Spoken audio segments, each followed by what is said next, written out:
Selamat datang dan terima kasih telah bergabung dengan kami dalam renungan malam santapan rohani.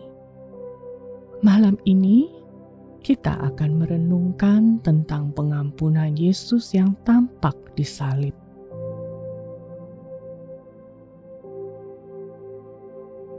Sebelum kita memulai, tenangkanlah hati Anda dengan menarik nafas dalam-dalam. Buatlah diri Anda senyaman mungkin, karena hari ini sudah selesai. Sekaranglah waktunya untuk menyerahkan sukacita dan setiap pergumulan kepada Tuhan. Mari datang dengan apa adanya. Berserahlah kepada kuasa dan kasih-Nya yang bekerja dalam Anda. Tenanglah dan berdiamlah dalam firman-Nya yang memberi hidup dan pengharapan.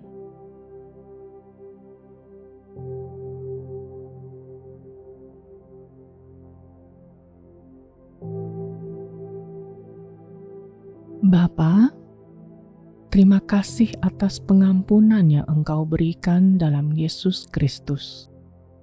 Malam ini, buatlah aku kembali terkagum ketika aku merenungkan pengorbanan-Mu untukku.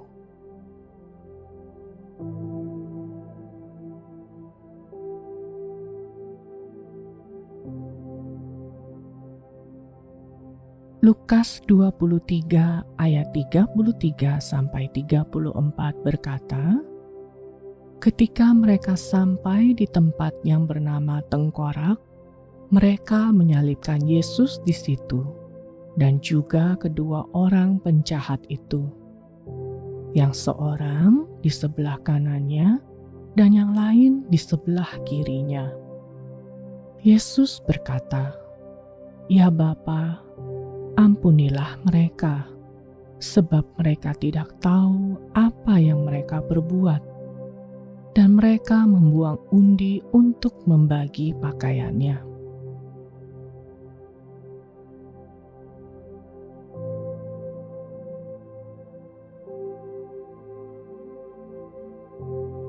Ketika Ia wafat, Yesus berdoa dari salib. Sebuah doa yang mungkin tak pernah kita duga. Ia tidak berkata, "Bapa, biarlah ini segera berlalu," atau "Biarlah orang-orang ini sadar betapa jahat mereka karena membunuh anak Allah." Ia justru berdoa agar mereka diampuni. Orang-orang ini mengundi pakaiannya di hadapannya langsung. Mereka tak merasa menyesal, sedih, atau bahkan malu. Dipermalukan, disakiti, dan sendirian, Yesus masih melihat musuh-musuhnya dan kita dengan belas kasihan. Mengampuni orang lain tidak mudah.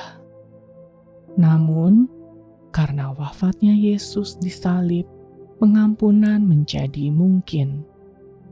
Ketika kita mengampuni orang lain, kita memberikan pengampunan Yesus sendiri, yakni pengampunan yang sama yang Ia berikan pada kita ketika Ia mati bagi kita.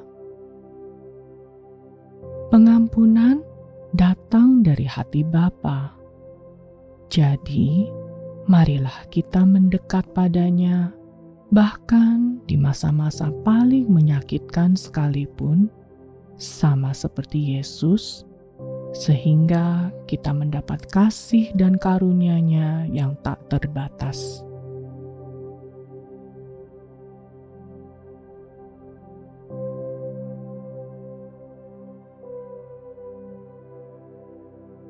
Mari masuk ke dalam doa dengan hati penuh kerinduan. Lemaskanlah tubuh Anda dengan nafas yang panjang dan perlahan. Hadirat Allah adalah tempat tenang dan damai. Lakukanlah itu dan buat tubuh Anda rileks. Fokuskan hati Anda kepada hadirat Tuhan yang berjanji mendengar setiap kata di bibir dan hati kita.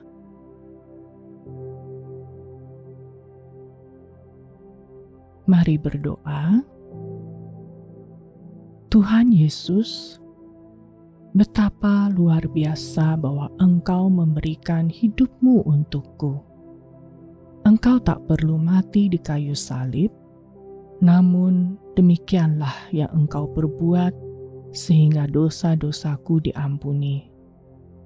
Tuhan, kuberikan seluruh diriku malam ini. Tuhan Allah, biarlah pada momen ini aku mengingat semua yang perlu kuampuni. Lindungilah aku dari hati yang pahit dan kuatkanlah aku untuk mengampuni orang-orang ini.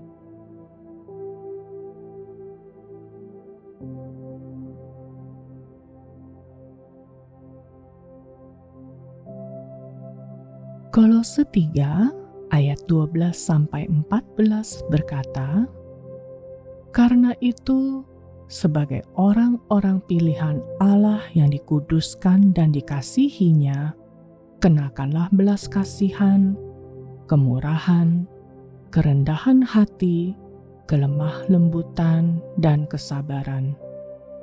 Sabarlah kamu seorang terhadap yang lain, dan ampunilah seorang akan yang lain apabila yang seorang menaruh dendam terhadap yang lain, sama seperti Tuhan telah mengampuni kamu, kamu berbuat jugalah demikian.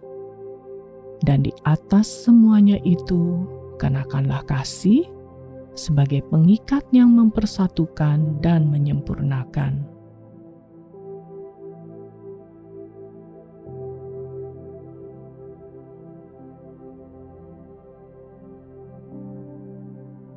Mari menutup renungan ini dalam doa.